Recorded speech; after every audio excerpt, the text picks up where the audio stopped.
Salam sejahtera pemirsa, berjumpa lagi bersama saya dalam pembahasan buku Bugar Selamanya. Buku ini menyuguhkan kepada kita bahwa perubahan pola hidup yang kita lakukan akan menambah umur dalam kehidupan kita dan menambah semangat tahun-tahun kehidupan kita. Dikatakan juga kekuatan harian untuk merangkul kebugaran fisik, mental, dan spiritual. Dan memberikan kita motivasi, inspirasi, dan dorongan di dalam setiap kehidupan yang kita lakukan. Baiklah bila mana kita mempunyai beban yang besar, kita mempunyai masalah-masalah dalam kehidupan kita.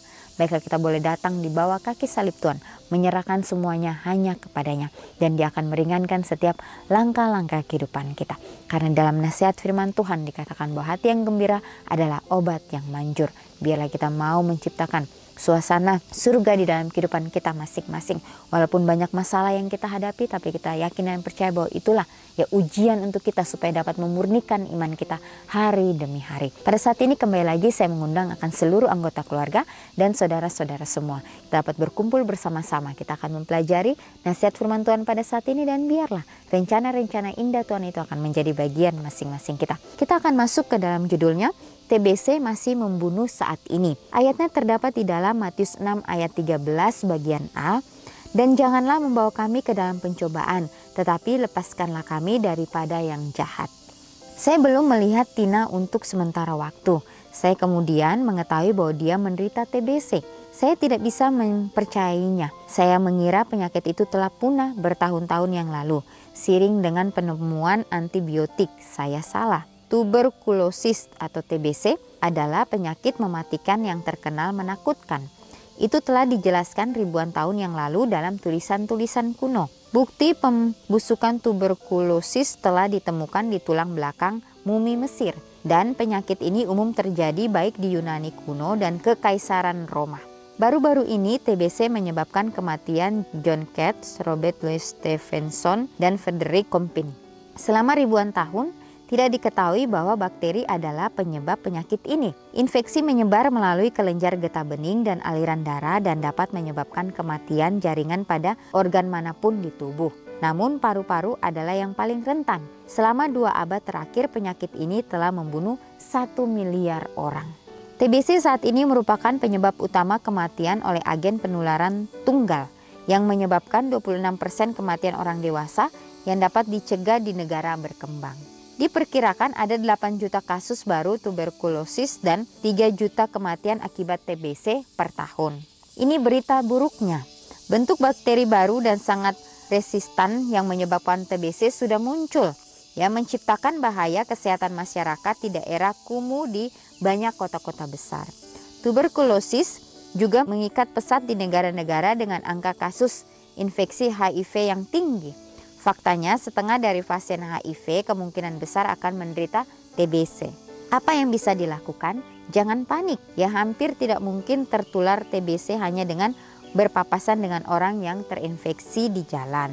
Untuk resiko terpaparnya penyakit tersebut, Anda harus terpapar pada bakteri secara terus-menerus dan tinggal atau bekerja dalam jarak dekat dengan seseorang yang memiliki penyakit aktif. Meskipun begitu, karena bakteri umumnya tetap tidak aktif setelah menyerang tubuh, hanya 10% dari orang yang terinfeksi akan muncul dengan penyakit aktif. Ya, jadi ini mengenai penyakit tuberkulosis atau TBC. TBC ini masih membunuh saat ini. Ya, jadi ini diakibatkan oleh virus dan juga dikatakan di sini bila mana kita yang berdekatan dengan orang yang berpenyakit TBC ini, kita jangan panik. Hampir tidak mungkin tertular TBC ini hanya dengan berpapasan dengan orang yang terinfeksi di jalan. Ya, jadi untuk resiko terpaparnya penyakit ini, kita harus terpapar pada bakteri secara terus-menerus dengan tinggal atau bekerja dalam jarak dekat dengan seseorang yang memiliki penyakit aktif. Ya, meskipun begitu karena bakteri umumnya tetap tidak aktif setelah menyerang tubuh, jadi hanya 10% dari orang yang terinfeksi akan muncul dengan penyakit aktif. Ya, jadi bagaimana kita bisa melindungi diri kita dari infeksi yang menakutkan ini dengan tetap membuat sistem kekebalan tubuh kita sehat. Adalah orang-orang yang kekurangan gizi atau memiliki sistem kekebalan tubuh yang lemah karena AIDS atau kanker darah lah seperti leukemia yang paling berisiko. Ya, jadi sama seperti saya mengira bahwa TBC tidak lagi menjadi masalah. Ya, begitu pula dengan iblis ingin kita menjadi percaya bahwa dosa tidak lagi menjadi masalah bagi kita. Ya, jadi dia ingin Anda berkeliaran dengan orang-orang berdosa, mengira Anda kebal terhadap godaan. Dan kemudian ketika pertahanan Anda sudah dikompromikan, boom, dia mendapatkan Anda. Ya, jadi pelajaran yang sungguh luar biasa pada saat ini. Ya, sama seperti penyakit TBC ini yang akan menular. Ya, tetapi tidak akan menular itu dengan kita berpapasan atau kita bertemu di jalan. Ya, tapi itu akan menular bila mana kita berpapasan terus-menerus dengan jarak yang dekat dengan seseorang yang memiliki penyakit aktif ini, atau kita tinggal dengan orang itu. Jadi hanya 10% dari orang yang terinfeksi akan muncul dengan penyakit aktif. Ya, dan di sini juga dikatakan bahwa bagaimana kita bisa melindungi diri kita dari infeksi yang menakutkan ini. Ya, di sini disarankan untuk kita tetap membuat sistem kekebalan tubuh kita sehat. Adalah orang-orang yang kekurangan gizi atau memiliki kekebalan tubuh yang lemah. Itulah mereka akan paling cepat terkena resiko. Di sini katakan sama seperti saya mengira bahwa TBC tidak lagi menjadi masalah. Ya, tetapi kembali lagi bahwa iblis ya ingin kita menjadi percaya bahwa dosa tidak lagi menjadi masalah bagi kita. Ya, seringkali kita ditipu daya oleh si jahat. Sama seperti penyakit TBC ini. Ya, kita merasa bahwa dosa itu ya bukan masalah yang besar, itu adalah masalah yang kecil. Ya, tapi dengan masalah yang kecil itu akan membawa kita kepada masalah-masalah yang lainnya yang lebih banyak atau lebih besar lagi. Di sini dikatakan bahwa dia ingin kita berkeliaran dengan orang-orang berdosa, mengira kita kebal terhadap godaan, dan kemudian kita pertahankan supaya tidak dikompromikan. Dan akhirnya terjadilah sesuatu yang tidak diinginkan. Oleh sebab itu kita harus menjaga hati dan pikiran kita supaya kita betul-betul ya mempunyai pertahanan yang kuat. Bagaimana kita mau berserah hanya kepada Tuhan saja. Dia yang akan memberikan kita kesanggupan, memberikan kita kekuatan untuk kita mau terus bertahan di dalam kehidupan kita. Ya, dikatakan juga, Tuhan bantulah saya untuk membuat pilihan yang bijaksana, untuk menjaga sistem kekebalan rohani dan jasmani saya tetap sehat. Ya, jadi inilah suatu amaran yang sungguh luar biasa di dalam kehidupan kita masing-masing. Apapun yang terjadi, apapun yang kita hadapi saat ini, biarlah kita hadapi itu dengan penuh penyerahan hanya kepada Tuhan saja, sehingga kita tidak salah mengambil langkah-langkah kehidupan kita saat ini. Dan dikatakan, dan janganlah membawa kami ke dalam pencobaan, tetapi lepaskanlah kami daripada yang jahat. Ya, seringkali kita ya berada di suatu lingkungan yang membuat kita jatuh, yang membuat kita tergoda dengan apa yang orang-orang di sekitar kita lakukan. Tetapi bila mana kita sudah betul-betul percaya kepada Tuhan kita yang ada di surga, kita berserah kepadanya, ya kita mengambil keputusan sesuai dengan kehendak-Nya, maka disitulah kita akan menemukan satu kemenangan, ya bahwa kita tidak terpengaruh dengan apa yang orang-orang di sekitar kita lakukan. Ya, disitulah suatu pencapaian yang luar biasa. Ya, bahwa Tuhan bisa menyanggupkan kita untuk dapat bertahan dari situasi yang sangat sulit di dalam kehidupan kita masing-masing. Biarlah kita juga dapat mengatakan kepada Tuhan, Tuhan bantu saya hari ini untuk membuat satu pilihan yang bijaksana. Ya, supaya saya dapat menjaga sistem kekebalan tubuh saya, baik itu rohani maupun jasmani. Jadi apapun yang kita lakukan, biarlah kita meminta akan tuntunan Tuhan di dalam kehidupan kita masing-masing.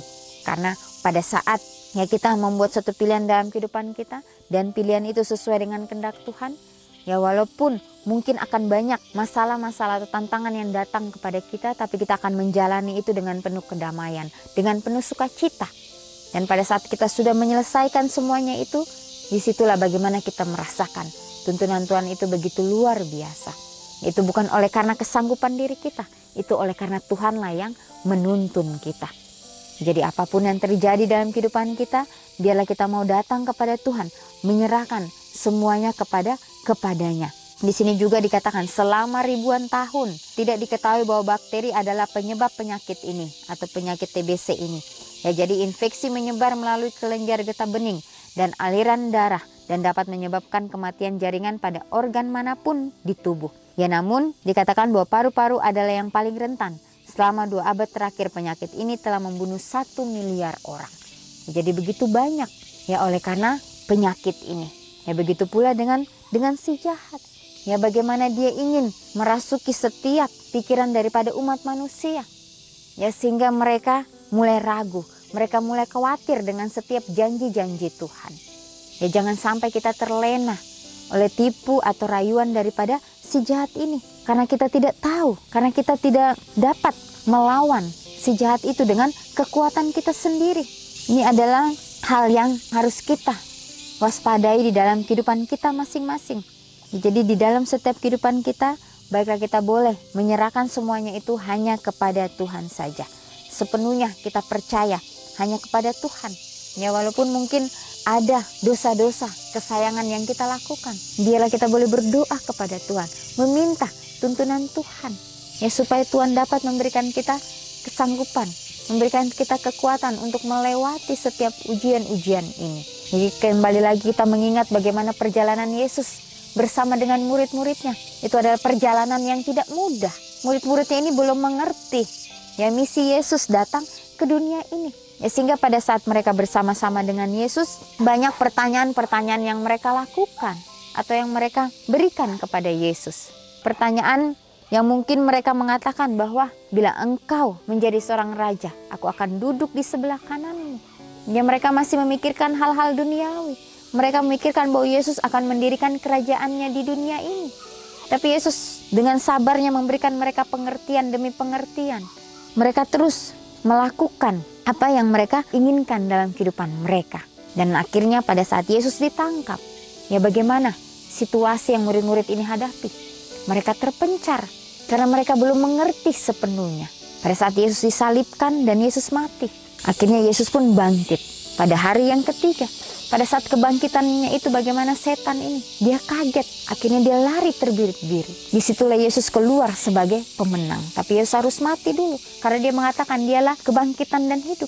Kemudian pada saat Yesus bangkit dan Yesus kembali lagi menampakkan dirinya kepada murid-muridnya, disitulah baru murid-muridnya mengerti. Tuhan memberikan mereka kuasa Roh Kudus itu, sehingga mereka mengerti sepenuhnya misi Yesus. Dan mereka dapat menyampaikan akan kabar keselamatan itu kepada setiap orang.